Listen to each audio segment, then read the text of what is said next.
Hello, my name's Mandy from Mandy Sorts It Out, and I'm doing a weekly review of my spending for the last week, the last full week in August. So the week from the 22nd to the 28th of August.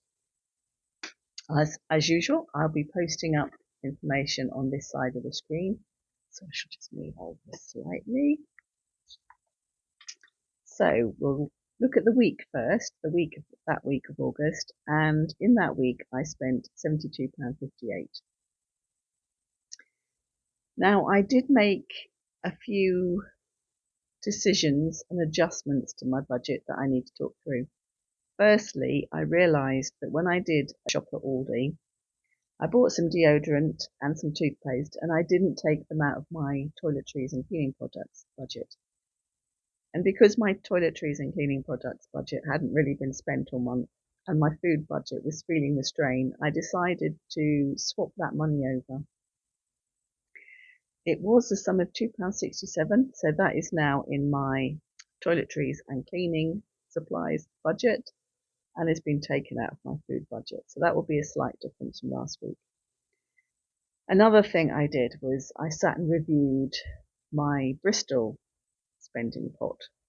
I have allocated £60 a month for a trip to Bristol to go see my mum. When I allocated that money, I wasn't imagining that I'd be going down to see family in that area almost every week. And now that I am doing that, I've realised that I've been taking all of the costs for those trips down to see family from my monthly budget, and I haven't taken any money from my Bristol budget. Now I have gone to see my mum, so that £60 realistically should be used against some of the spending to go down to that area. So this week I spent £25 on petrol, and I've decided to allocate that to the Bristol petrol budget. And I spent £21.24 on food. Two of those sums were spending when I was with the family on things that the family needed. So I spent £4.71 at Tesco, and I spent £2.25 at a garage on a Sunday after all the shops had closed. And I did eat a lot with the family this time. I had a roast dinner, and which was delicious, by the way. And I had some baked potatoes, and I had a sandwich. So I did have more food with the family. So I was quite happy to buy a few items for them while I was there. And I did a shop when I returned home of £14.28. So that came to £21.24. Now there's an allocation of £20 for food in the Bristol budget. So I've decided that £20 of that £21.24 is going to go against the Bristol food budget, and then £1.24 will come out of my monthly expenditure. I've also renewed my contents insurance. Now, this is quite funny, really. I was a bit mortified actually at the start, but now I'm finding it funny, and I think funny is a better way to find it. So I had a letter through saying that my home insurance will automatically renew in September, and I decided to check out the prices on a price comparison website.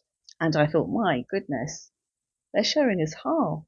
And I thought, well, I'll phone them up and tell them not to automatically renew my insurance. And then I'll look further into all these other insurances. It's so much cheaper. The quote I'd had was for £46.82. I phoned up and said, I want to cancel the automatic renewal. And he said, why? Why are you not renewing with us? And I said, well, I've seen quotes that are a lot cheaper online. I said, and I don't think you'll be able to match them. And he said, how much are they for? And I said, about £19.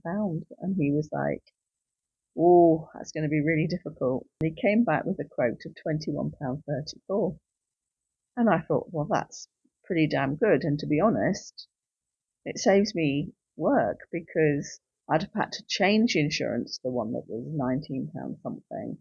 And I had recognised the name of that insurer. I knew it had an X in it, but I couldn't quite remember what the name was. But I had recognised the name. And to satisfy my own curiosity, I went back on the comparison website to look at the insurance. And the cheapest one there was £45. So where I got this £19 from, I am clueless about, absolutely clueless. But I'm very glad I did because I wasn't lying to him. I honestly thought that I had found insurance at £19. So I'm very pleased about that. And it means that my miscellaneous budget is looking very good because that has the £82 in it for the lasting power of attorney, and I don't know that I'm ever going to have to pay that. So that's about £100 that seems to have been saved, and unexpectedly and luckily I paid £5 to renew the monthly cost of my phone, and so the total spend for the month was £72.58, as I said, with £6.24 coming out of my monthly expenditure and £45 coming out of my Bristol expenditure. So let's look at the monthly expenditure now for the month of August. I didn't have any income, by the way, for the week. My income for the month of August has been £987.31. Now my monthlies are food, petrol, incidentals, toiletries and cleaning, and phone. I start off with a budget of £221 for those items. And so far in August I've spent £203.69, which means I have £17.31 remaining.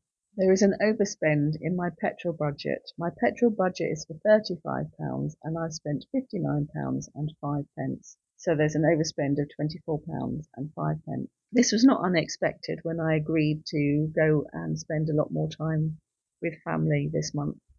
Doing the same next month. I expect another overspend on petrol next month.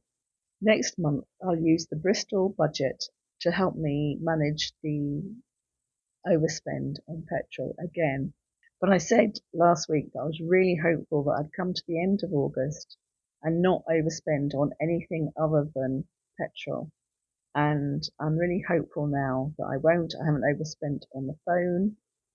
I've still got £3.35 of incidentals. There's £20.33 in the toiletries and cleaning budget and £17.68 in the food budget.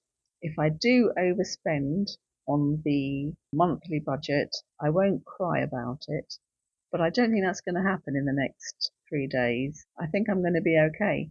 So let's keep our fingers crossed and see how the next 3 days go. So turning to the budget year as a whole, from the 1st of May 2025 to the 30th of April 2026. My income for that period was £5,841.22, and my spending so far has been £4,991.16, leaving £850.06 in the sinking fund. I am due to pay car insurance next month. That will take about half of that sinking fund, but by then I should have received my rent. I'm hoping. The contract for me to rent out my home overseas has been renewed, so that's a little bit of relief. I also have £102.47 in hand with the electric company to help me cover my electric bills over the winter. And my credit card is a cashback credit card. It's quite a low rate, but I've been told that so far I've accumulated £2.90. I don't get this until March, so it's interesting every month watching that figure increase. This is for doing absolutely nothing other than doing my spending through a credit card, which I then pay off at the end of every month. I'm quite happy with how everything's going. I haven't had a very spendy week. I'm due to drive back to see family before the 1st of September, and I'm due to make 3 visits down to family in September, the same number as I made in August. So I'm very hopeful. In September, I will be able to keep my expenditure inside my monthly costs. If I've managed to do that in August, it should be possible to do it in September. I was really worried when I agreed to go see family that it was going to blow this budget really, and it hasn't. It hasn't. I'm doing fine. I'm doing okay. So I'm very happy about that, and long may it continue. Thank you very much for reaching the end of the video. I hope you've enjoyed it, and I'll see you next time. Bye.